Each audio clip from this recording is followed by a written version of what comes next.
ఏ స్థాయి గౌరవం ముఖ్యమంత్రి గారికి ఉందో కనీసం అది అర్థం లేకపోయా. మరి ఇట్లనే ఒరిజినల్ బీజేపీ వాళ్ళకి మీరు అంతటా అధికారం ఇచ్చిండ్రా? ఈ సువేందు అధికారి అనేట ఆయన ఏ పార్టీలో ఉండి ఇప్పుడు వచ్చి మీ దగ్గర ముఖ్యమంత్రి అయిండు?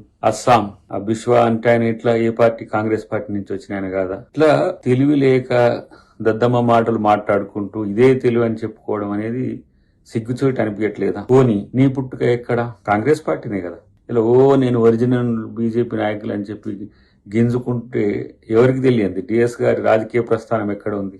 ఆయన లేకపోతే మీ బతికెక్కడ ఉంది? కాబట్టి ఇక్కడ అమ్మపాలు దాగి రొమ్ము గుద్దినట్టు మీరు ఇక్కడ సర్వీస్ చేయాలి. డిఎస్ గారికి రాజకీయ ప్రాధాన్యత కల్పించింది, బీసీలకు ఆ స్థాయి గౌరవం ఇచ్చింది కాంగ్రెస్ పార్టీ. అలాంటిది ఇక్కడ నువ్వు సర్వీస్ చేయాల్సింది పోయి నీ కెరీర్ కోసం అని స్వార్థం కొరకు అక్కడ కూడా కిరాయికి పోయినట్టే కదా బీజేపీకి. నువ్వేమన్నా బీజేపీ ఫక్తు లీడర్ నువ్వేమన్నా? నువ్వు కూడా నీ రాజకీయ అవకాశం కొరకు దేబీరించడానికి బీజేపీ నిన్నేదో బీజేపీ నాయకుడు అని చెప్పి బీజేపీ వాళ్ళు అనుకుంటారు అనుకోకు, లేకపోతే తెలుగు ప్రజలు కూడా నేను అనుకోరు. ఎందుకంటే డిఎస్ కొడుకు అనే ముద్రనే డిఎస్ గారికి మీరు కొడుకు కాకపోతే మీ రాజకీయ భవిష్యత్తు ఎక్కడిది? రాజకీయ భవితం ఏంటిది అసలు? కాబట్టి కొంచెం ఆలోచించి మాట్లాడాల్సిన సందర్భం ఉంటది. నువ్వేదో నికార్సైన బీజేపీ లీడర్ అన్నట్టు అని చెప్తున్న పరిస్థితి. ముఖ్యమంత్రి గారిని మాలాంటి వాళ్ళం ఆహ్వానించిన పార్టీ హక్కున చేర్చుకున్నది, పిసిసి ప్రెసిడెంట్ చేసింది, తర్వాత ముఖ్యమంత్రిని కూడా చేయగలిగిందంటే ఆ స్థాయి సామర్థ్యం తనకు ఉండడం వల్లనే. మాకు లేని తలనొప్పి మీకెందుకురా బాబు? నాకు అర్థం కావట్లేదు.